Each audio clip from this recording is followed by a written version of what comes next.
This is breaking news from the Las Vegas Review-Journal, sponsored by Michael Gaughan's South Point Hotel, Casino, and Spa. Good morning, I'm Renee Summerhour with the Las Vegas Review-Journal. We're getting ready to take you live to a briefing by Las Vegas Police and Clark County District on back-to-school safety.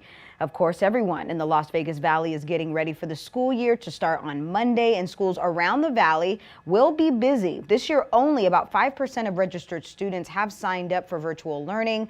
That means a lot of children and parents will be on the road come Monday when class begins. And that means drivers need to be extra careful in and around school zones. Let's take a listen.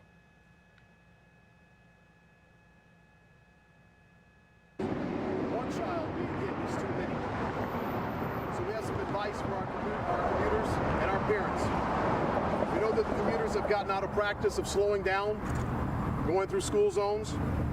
Simply put, there will be more cars on the road, which means the average commuter time will be increased.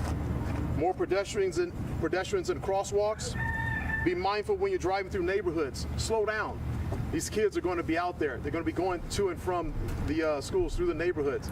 I know everyone gets in a rush in the morning trying to get out of their neighborhood, trying to get to that major thoroughfare.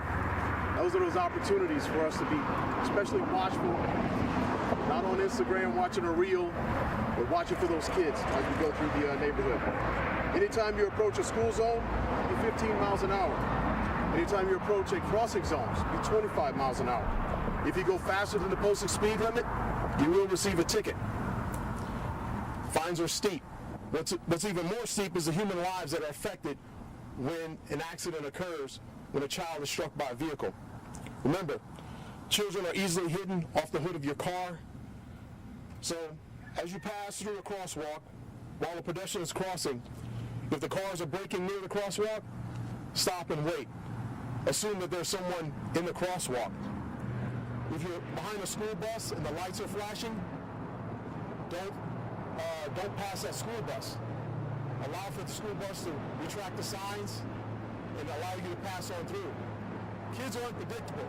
They may have left a tablet at home, they may have left something at home that may dart out in front of you. So take heed to those cues, those safety cues. As parents, we can help by making sure our kids know how to cross the street. Make sure we review all of those different safety steps that we would take with our kids, like making sure that the kid and the driver of the vehicle make eye contact.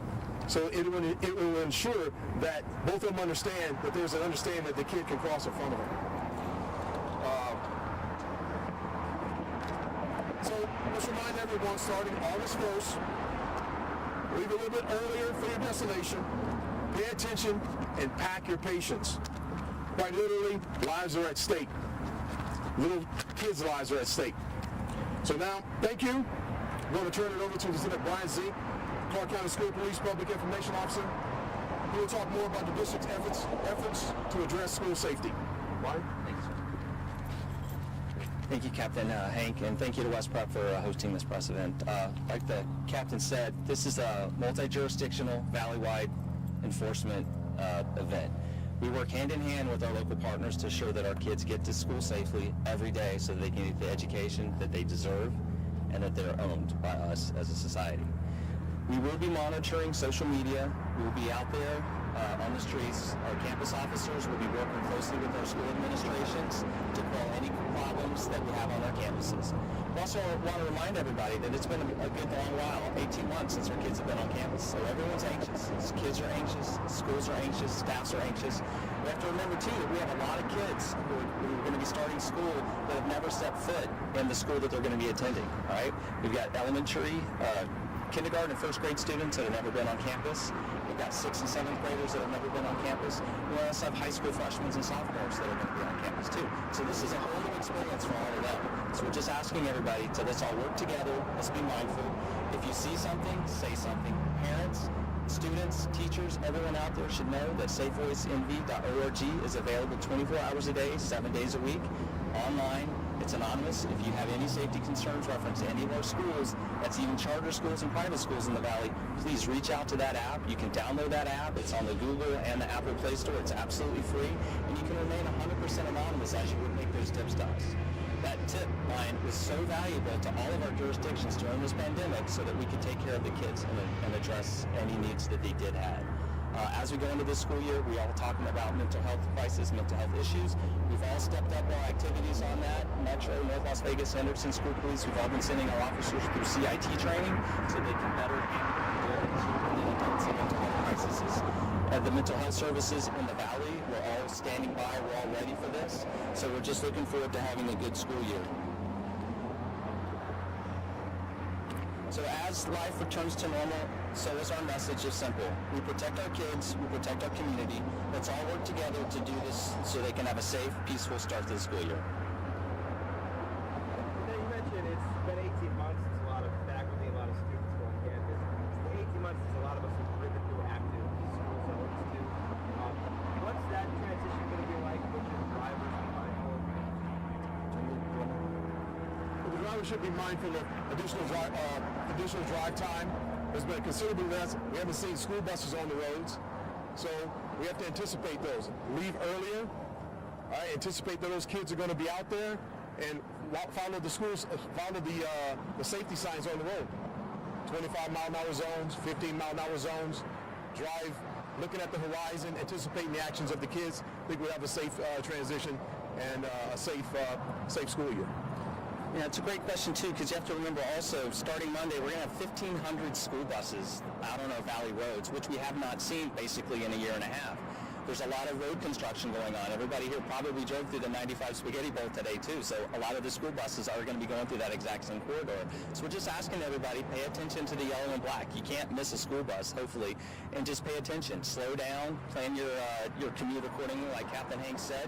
School zones are going to be crowded. You know, like I said, we're going to have a lot of parents who have never dropped their kids off at school. They're anxious, their kids are anxious, the schools are anxious, so let's just slow down, pay attention, take our time. You said the tickets are steep. Can you give us a ballpark of how much that is?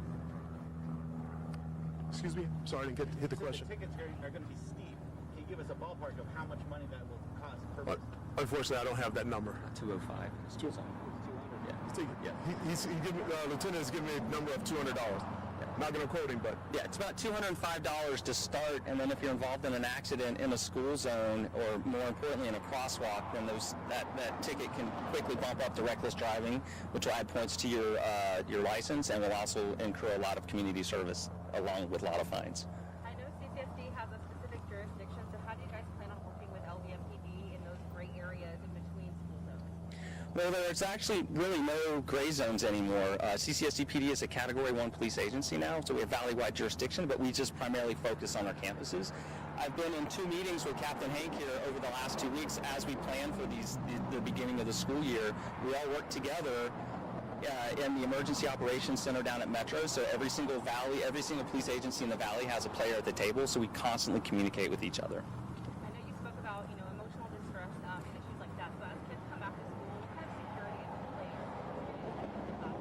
Well, so every high school, every comprehensive high school has at least 2 campus officers assigned to that. And then they're also assigned a patrol officer that supports that school, and then the neighboring middle school and elementary schools. And then we also have patrol officers per every area. And then we are in literally constant contact with our sister agencies in the Valley. If there's an issue, we call them, they call us. If a teacher picks up and calls 911 from a school, it goes to their dispatch as well as ours. So we all know almost in real time what's going on our campuses, and we'll respond. You have these crosswalks behind you, 6 lanes, there's no way to signal, there's no light. How particularly dangerous are these kind of crosswalks, and is this good enough for our students who are going to be walking back? Well, unfortunately, as the Valley has grown, so have our traffic issues. So a school, I'm pretty sure that West Prep has a crossing guard. They possibly have 2 crossing guards because this is a comprehensive K through 12 school. It is unfortunate that there aren't lights out there, and again, we always ask our citizens, if there are traffic issues in and around your neighborhood that you're concerned with, please reach out to your city councilman, your county commissioner, work with them, because you can go down Boulder Highway right now and see all the improvements that have been done, and that was started at the grassroots level by concerned citizens working with their council people to answer questions. So I think we're getting the signal to wrap up, so really appreciate everybody coming out here today. thank you all for coming out. We appreciate it. We hope you have a very safe school year. Thank you. Well, you just heard from Las Vegas Police and Clark County School District Police as they try to keep everyone safe as the new school year begins. As we've seen before, a lot more people are going to be on the roads, and they're talking about different resources and methods for all parents to consider in regards to driving in those areas to make sure that your child is safe to and from school. If you remember, the danger is all too real. In March in 2019, a 12-year-old boy was struck and killed by a vehicle as he and two of his student friends crossed Fort Apache Road. Very tragic story there, but just an example of how dangerous it can be around school areas if you are all not driving safely. So please do so as we continue this school year starting on Monday. For more on this story and today's events, please log on to lvrj.com. And of course, we'll have all of this update and more on our 7 at 7 p.m. show. Remember, you can also download our free RJ mobile app to get breaking news alerts like this sent straight to your phone. And as always, you can find us on Roku, Apple TV, and all of your favorite digital platforms. I'm Renee Summerhour. Thank you for watching. You've been watching breaking news from the Las Vegas Review Journal, sponsored by Michael Gaughan's South Point Hotel, Casino, and Spa.